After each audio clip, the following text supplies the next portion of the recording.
ನಮಸ್ಕಾರ ಫ್ರೆಂಡ್ಸ್, ಇವತ್ತು ನಾನು ಹೊಸದಾಗಿ ಸ್ಟಿಚಿಂಗ್ನ ಕಲಿಬೇಕು ಅಂದ್ಕೊಂಡಿರೋರಿಗೆ ಸ್ವಲ್ಪ ಟಿಪ್ಸನ್ನು ಹೇಳಬೇಕು ಅಂದ್ಕೊಂಡು ಈ ವಿಡಿಯೋನ ಮಾಡಿದ್ದೀನಿ ಫ್ರೆಂಡ್ಸ್. ಹಾಗೆ ನೋಡಿ, ನಮ್ಮ ಚಾನಲಲ್ಲಿರೋ ವಿಡಿಯೋಗಳು ಏನಾರು ಇಷ್ಟ ಆದರೆ ಒಂದು ಲೈಕ್, ಶೇರ್, ಕಮೆಂಟ್ ಮಾಡೋದನ್ನು ಮರಿಬೇಡ್ರಿ.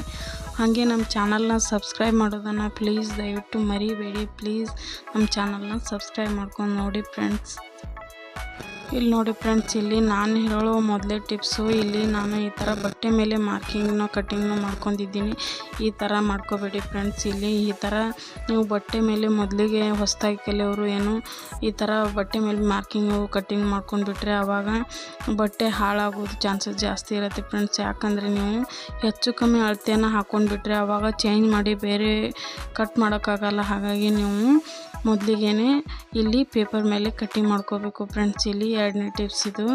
ಈ ಥರ ನೋಡಿ, ನೀವು ಪೇಪರ್ ಕಟ್ಟಿಂಗನ್ನು ಮಾಡ್ಕೊಂಡ್ಬಿಟ್ರೆ ಇಲ್ಲಿ ನಿಮಗೆ ಸುಲಭವಾಗಿ ಇಲ್ಲಿ ಹೆಚ್ಚು ಕಮ್ಮಿ ಆಗಿರೋದು ಗೊತ್ತಾಗ್ಬಿರುತ್ತೆ ಫ್ರೆಂಡ್ಸ್. ಹಾಗಾಗಿ ನೀವು ಮೊದಲಿಗೆ ಪ್ರಾಕ್ಟೀಸ್ ಅನ್ನೋದು ತುಂಬಾ ಮಾಡಬೇಕಾಗತ್ತೆ. ಇಲ್ಲಿ ಪೇಪರ್ ಕಟ್ಟಿಂಗ್ ಪ್ರಾಕ್ಟೀಸ್ ಮಾಡಿಬಿಟ್ರೆ ಆವಾಗ ನಿಮಗೆ ಪರ್ಫೆಕ್ಟ್ ಅನಿಸಿದ ನಂತರ ಮಾತ್ರ ನೀವು ಬಟ್ಟೆ ಮೇಲೆ ಈ ಥರ ಕಟ್ಟಿಂಗ್ ಅನ್ನೋದನ್ನು ಮಾಡ್ಕೋಬೇಕಾಗತ್ತೆ ಫ್ರೆಂಡ್ಸ್. ಇಲ್ಲಿ ನೋಡಿ, ಇದು ಮೂರನೇ ಟಿಪ್ಸು. ಈ ಥರ ನೀವು ಬಟ್ಟೆ ಮೇಲೆ ನಿಮಗೆ ಪೇಪರ್ ಕಟ್ಟಿಂಗ್ ಪರ್ಫೆಕ್ಟಾಗಿ ಬಂದ ನಂತರ ಬಟ್ಟೆ ಮೇಲೆ ಇಟ್ಬಿಟ್ಟು ಮಾರ್ಕಿಂಗ್ ಅನ್ನೋದನ್ನು ಮಾಡ್ಕೊಂಡ್ಬಿಟ್ರೆ ಇಲ್ಲಿ ನಿಮಗೆ ಸುಲಭ ಆಗುತ್ತೆ ಫ್ರೆಂಡ್ಸ್. ಯಾವ ಥರ ಅಂದರೆ ನೀವು ಹೆಚ್ಚು ಕಮ್ಮಿ ಏನೂ ಆಗಲ್ಲ ಫ್ರೆಂಡ್ಸ್. ಆವಾಗ ನಿಮಗೆ ಪೇಪರ್ ಕಟ್ಟಿಂಗು ಕರೆಕ್ಟ್ ಅನ್ನೋದು ಗೊತ್ತಾಗಿರುತ್ತೆ.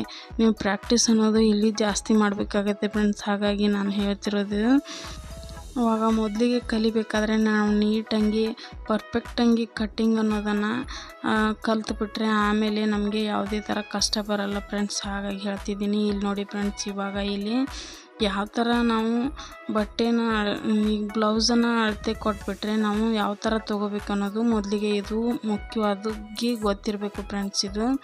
ಇದು ತುಂಬಾ ಮುಖ್ಯವಾಗಿರುತ್ತೆ. ಇಲ್ಲಿ ನಾವು ಎದೆ ಸುತ್ತಳತೆನ ಯಾವ ಥರ ತೊಗೋತೀವಿ, ಇಲ್ಲಿ ಹಿಂಭಾಗನ ಯಾವ ಥರ ತೊಗೋತೀವಿ ಅನ್ನೋದು ನಮಗೆ ಪರ್ಫೆಕ್ಟಾಗಿ ಗೊತ್ತಿರಬೇಕು ಫ್ರೆಂಡ್ಸ್. ಇದು ಹೊಸದಾಗಿ ಕಲಿಯೋರಿಗೆ ಇದು ಮುಖ್ಯವಾಗಿ ಗೊತ್ತಿರಬೇಕಾಗಿರುತ್ತೆ.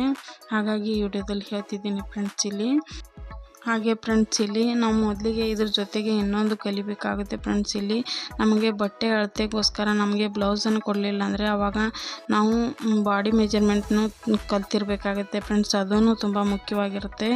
ಅದೆಲ್ಲ ಕಟ್ಟಿಂಗು ಸ್ಟಿಚ್ಚಿಂಗು ನಿಮ್ಮ ಕಟ್ಟಿಂಗು ನೀವು ಕಲ್ತ ನಂತರ ಬಟ್ಟೆ ಮೇಲಿಟ್ಟು ಕಟ್ಟಿಂಗ್ ಕಲ್ತ ನಂತರ ಈ ಥರ ಮೊದಲಿಗೆ ನಾವು ಸಾದಾ ಬ್ಲೌಸನ್ನ ಸ್ಟಿಚಿಂಗ್ನ ಕಲಿಬೇಕಾಗುತ್ತೆ ಫ್ರೆಂಡ್ಸ್. ನೀವು ನಮ್ಗೆ ಗೊತ್ತಿದೆ ಅಂತ ಹೇಳ್ಬಿಟ್ಟು ನೀವು ಮೊದಲಿಗೆ ನೀವು ಅಸ್ತರ್ ಬಟ್ಟೆ ಕಟ್ ಮಾಡಿಬಿಟ್ರೆ ಅವಾಗ ಏನಾಗುತ್ತೆ ಅಂದರೆ ನಿಮಗೆ ಬಟ್ಟೆ ಹಾಳಾಗೋ ಚಾನ್ಸಸ್ ಇರುತ್ತೆ ಫ್ರೆಂಡ್ಸ್. ನೀವು ಪರ್ಫೆಕ್ಟಾಗಿ ಸ್ಟಿಚಿಂಗ್ ಎಲ್ಲ ಕಲಿತ ನಂತರ ಇಲ್ಲಿ ನಾವು ಪ್ರಾಕ್ಟೀಸು ತುಂಬ ಮಾಡಬೇಕಾಗುತ್ತೆ ಫ್ರೆಂಡ್ಸ್. ಈ ಥರ ಪ್ರಾಕ್ಟೀಸ್ ಮಾಡಿದ ನಂತರನೇ ನೀವು ಅಸ್ತರ್ದು ಬ್ಲೌಸ್ನ ಕಟ್ಟಿಂಗು ಸ್ಟಿಚಿಂಗು ಕಲಿಬೇಕಾಗುತ್ತೆ ಫ್ರೆಂಡ್ಸ್. ಇಲ್ದಿದ್ರೆ ಈ ಥರ ಹಾಗೆ ಮೊದಲಿಗೆ ನೀವು ಅಸ್ತರ್ ಬಟ್ಟೆ ಮೇಲೆ ಇಟ್ಬಿಟ್ಟು ಸ್ಟಿಚಿಂಗ್ ಮಾಡಿಬಿಟ್ರೆ ಆವಾಗ ಸ್ವಲ್ಪ ಸುಕ್ಕಾಗಿ ಬರೋದು ಆ ಥರ ಎಲ್ಲ ಪ್ರಾಬ್ಲಮ್ ಬರುತ್ತೆ ಫ್ರೆಂಡ್ಸ್. ಹಾಗಾಗಿ ಮೊದಲಿಗೆ ಸಾದಾ ಬ್ಲೌಸ್ನ ಸ್ಟಿಚಿಂಗ್ ಕರೆಕ್ಟಾಗಿ ಕಲಿತ್ಬಿಟ್ಟು ಆಮೇಲೆ ನಾವು ಈ ಥರ ಅಸ್ತರ್ ಬಟ್ಟೆ ಮೇಲೆ ಮೇನ್ ಬಟ್ಟೆ ಮೇಲೆ ಅಸ್ತರ್ ಬಟ್ಟೆ ಇಟ್ಬಿಟ್ಟು ಸ್ಟಿಚಿಂಗ್ ಮಾಡೋದನ್ನು ಕಲಿಬೇಕಾಗುತ್ತೆ ಫ್ರೆಂಡ್ಸ್. ಇಲ್ಲಿ ಇದು ತುಂಬಾ ಮುಖ್ಯವಾಗಿರುತ್ತೆ. ಇಲ್ಲಿ ಫ್ರೆಂಡ್ಸ್, ನೀವು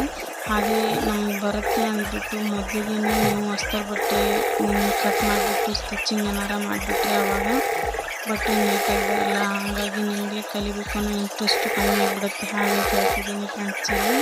ಇದು ತುಂಬ ಮುಖ್ಯವಾಗಿರುತ್ತೆ ಫ್ರೆಂಡ್ಸ್. ಇಲ್ಲಿ ನಾ ಹೇಳಿರೋ ಇಲ್ಲೆಲ್ಲ ಟಿಪ್ಸ್ಗಳನ್ನು ನೀವು ಫಾಲೋ ಮಾಡಿ ಸ್ಟಿಚ್ಚಿಂಗು ಮೇಲೆ ಕಟ್ಟಿಂಗು ಕಲ್ತ್ಬಿಟ್ರೆ ಫ್ರೆಂಡ್ಸ್ ಇಲ್ಲಿ ಪರ್ಫೆಕ್ಟಾಗಿ ನೀವು ಎಲ್ಲ ಸ್ಟಿಚಿಂಗ್ನ ಮಾಡ್ಬೋದು ಫ್ರೆಂಡ್ಸ್. ಈ ವಿಡಿಯೋ ಇಷ್ಟ ಆದರೆ ಲೈಕ್, ಶೇರ್, ಕಮೆಂಟ್ ಮಾಡೋದನ್ನು ಮರಿಬೇಡಿ ಫ್ರೆಂಡ್ಸ್. ಹಾಗೆ ನಮ್ಮ ಚಾನಲ್ನ ಸಬ್ಸ್ಕ್ರೈಬ್ ಮಾಡ್ಕೊರಿದ್ದಾನೆ.